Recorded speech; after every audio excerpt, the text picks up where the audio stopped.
ఇప్పుడు నేను మాట్లాడేది ఏంటంటే ఒకవేళ ఎంబీబీఎస్ రాక మనకు వచ్చిన ర్యాంక్ తోటి ఎంబీబీఎస్ రాకపోతే బీడీఎస్ రాకపోతే స్టూడెంట్స్కి ఉండేటటువంటి అవకాశాలు ఆపర్చునిటీస్ ఏంటి దాని గురించి మనం తెలుసుకుందాం. ఒకవేళ ఎంబీబీఎస్ రాకుండా ఉంటే బీడీఎస్ రాకుండా ఉంటే ఒకవేళ స్టూడెంట్స్కి ఇంకా ఎంబీబీఎస్ చేయాలని ఆశ ఉంటే పేరెంట్స్కి అవకాశం కల్పించేటటువంటి ఛాన్స్ ఉంటే వాళ్ళు లాంగ్ టర్మ్ తీసుకుని మళ్ళీ నెక్స్ట్ ఇయర్ రాసుకోవచ్చు. రెండోది ఆ వచ్చిన నీట్ ర్యాంక్ తోటే they can apply for other fields, other streams. ఇప్పుడున్నటువంటి టెక్నాలజీలో ఏ స్ట్రీమ్ కూడా తక్కువ అంచనా వేయడానికి వీలు లేదు, ఎందుకంటే టెక్నాలజీ సో అడ్వాన్స్. సో ఇప్పుడున్నటువంటి పరిస్థితుల్లో ఒకవేళ ఎంబీబీఎస్ డెంటల్లో రాకపోతే స్ట్రీమ్స్లో students can go for other stream. దాంట్లో ఒకటి ఏంటంటే BSc in agriculture, BSc horticulture, veterinary sciences, BSc in fisheries. ఇప్పుడు గవర్నమెంట్ ఏంటంటే ఎంపీసీ స్టూడెంట్స్ కూడా దాంట్లో ఇంక్లూడ్ చేసుకొని BTech dairy, BTech agriculture engineering కూడా స్టార్ట్ చేశారు. సో ఈ కోర్సెస్లో ఏంటంటే వాటిలో they can join the courses, 4-year courses. And ఈ వీటిలో ఉన్నటువంటి టెక్నాలజీ తోటి అగ్రికల్చర్ కానివ్వండి, ఏ ఫీల్డ్ తీసుకున్నా కానీ the so much of things to learn and so much of advanced technologies. కాబట్టి స్టూడెంట్స్ ఏ రకంగా కూడా డిసప్పాయింట్ కావద్దు. అంటే నేను డాక్టర్ కాలేకపోయాను, డెంటిస్ట్ కాలేకపోయాను, అందుకోసం మీరు వచ్చింది అనుకోరు. ఆ మిస్డ్ ఆపర్చునిటీ బట్టి నాకు ఈ ఆపర్చునిటీ వచ్చిందని అనుకొని ఆపర్చునిటీలో చాలా విషయాలు నేర్చుకునే అవకాశం ఉంటుంది. చాలా రకాలుగా మన సొసైటీకి, మన దేశానికి ఉపయోగపడే అవకాశం ఉంటుంది. అగ్రికల్చర్లో స్టేట్ లెవెల్లో, మన నేషనల్ లెవెల్లో కాలేజెస్ ఉన్నాయి. మరి ఐసీఏఆర్లో వాళ్ళ ఎగ్జామ్స్ ఉన్నాయి. మన స్టేట్లో అయితే ఎంసెట్ రాస్తే అలాంగ్ విత్ నీట్ ఎంసెట్ రాస్తే ఎంసెట్లో వచ్చే ర్యాంక్ని బట్టి వీటన్నిటిలో మనం జాయిన్ కావడానికి వీలవుతుంది. ఇవే కాకుండా దేర్ ఇస్ ఆల్సో ఫార్మసీ, మళ్ళీ నర్సింగ్ చేసుకోవచ్చు, బీఎస్సీ నర్సింగ్. ఫార్మసీలో there is B pharmacy, there is Pharm D also which is a 5 years course. మళ్ళీ అలానే ఫిజియోథెరపీ అండ్ ఆక్యుపేషనల్ థెరపీ. చాలామంది ఏంటంటే మన రాష్ట్రంలో ఫిజియోథెరపీ, ఆక్యుపేషనల్ థెరపీ చాలా తక్కువ అనుకుంటారు, అంటే చాలా తక్కువగా అంచనా వేస్తారు. కానీ ఇప్పుడున్నటువంటి హెల్త్ కేర్ సిస్టంలో ఫిజియోథెరపీ, ఆక్యుపేషనల్ థెరపీ చాలా important fields. Physiotherapy and occupation చాలా డిమాండ్లో ఉన్నటువంటి కోర్సెస్.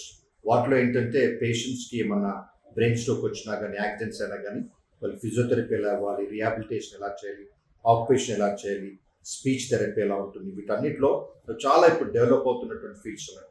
వాటిని బట్టి పేషెంట్స్ ఏ రకంగా అయితే రికవర్ అవుతారో దానికంటే ఎక్కువగా రికవర్ అయ్యడానికి ఈ physiotherapy, occupational therapy, speech therapy వాళ్ళు ఉపయోగపడతారు. కాబట్టి these are all very good courses with very good placements and very good salaries. అవి పేరెంట్స్ తప్పకుండా కన్సిడర్ చేయాలనేది నా యొక్క advice, my advice to the parents and the students. అయితే ఇది కాకుండా ఒకవేళ ఇవన్నీ కూడా రాలేదనుకోండి, అంటే ఈ యొక్క వెటర్నిటీ, అగ్రికల్చర్ ఇవన్నీ కూడా రాకపోతే ఒకవేళ వాళ్ళకి మేము చదవలేను అనుకున్న వాళ్ళు ఏం నిరుత్సాహపడకూడదు. ఎందుకంటే ఇప్పుడు గవర్నమెంట్ కాలేజెస్లో, ప్రైవేట్ కాలేజెస్లో బీఎస్సీ ఇంటర్ తర్వాత బీఎస్సీ ద్వారా చాలా రకాల కోర్సెస్ ఉన్నాయి. బీఎస్సీ దాంట్లో అంటే ఇప్పుడు మన రాష్ట్రం యొక్క మళ్ళీ ఎగ్జామ్స్ ద్వారా ఏదైతే మీరు బీఎస్సీ డిగ్రీ జాయిన్ కావాలనుకుంటారో బీఎస్సీ చూసుకోండి.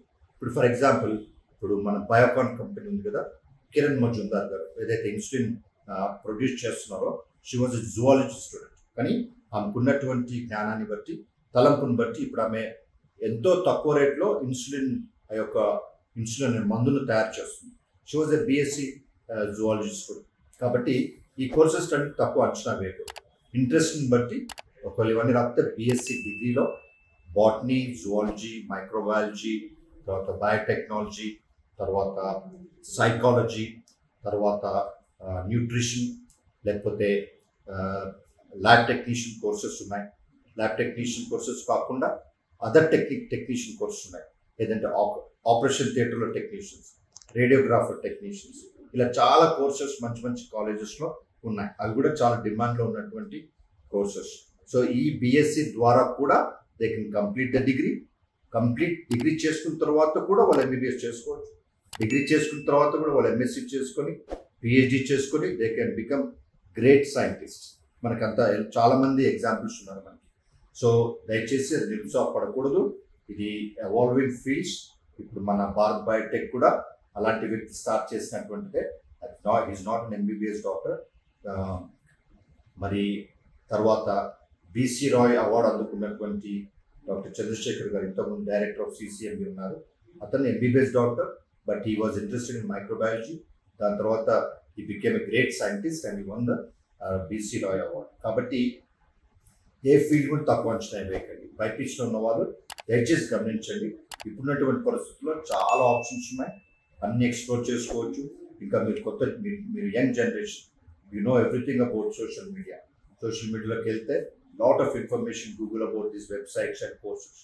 కాబట్టి నిదానంగా ఆలోచించి పేరెంట్స్ తోటి లేకపోతే అన్నలు అక్కలు ఉంటే వాళ్ళతో మాట్లాడండి, టీచర్స్తో మాట్లాడండి, తెలిసిన సీనియర్స్తో మాట్లాడండి. So many opportunities. అంతేకాని ఏం డిసప్పాయింట్ కాకూడదు తక్కువ ర్యాంక్ వస్తే. అండ్ మన కంట్రీ ఉన్నటువంటి పరిస్థితుల్లో 150 crore పాపులేషన్ ఉన్నారు. 150 crore పాపులేషన్లో ప్రతి ఏరియాలో నీడ్ ఉంటుందండి. నీడ్ లేకుండా ఏరియా ఉండదు. కాబట్టి మనవంతుగా అంటే బైపీసీ స్టూడెంట్స్ బైపీసీ తీసుకున్నారో మనవంతుగా ఈ కంట్రీకి చాలా చేయొచ్చు. కాబట్టి ఎంబీబీఎస్ డాక్టరే కావాల్సిన అవసరం లేదు, బీడీఎస్ డాక్టరే కావాల్సిన అవసరం లేదు. ఏ రకంగానైనా వీ కెన్ సర్వ్. అన్ని రంగాల్లో మంచి ఆపర్చునిటీస్ ఉన్నాయి. కాబట్టి అవన్నీ మీరు పరిశోధించండి, తెలుసుకోండి. థ్యాంక్ యూ అండి. నమస్కారం.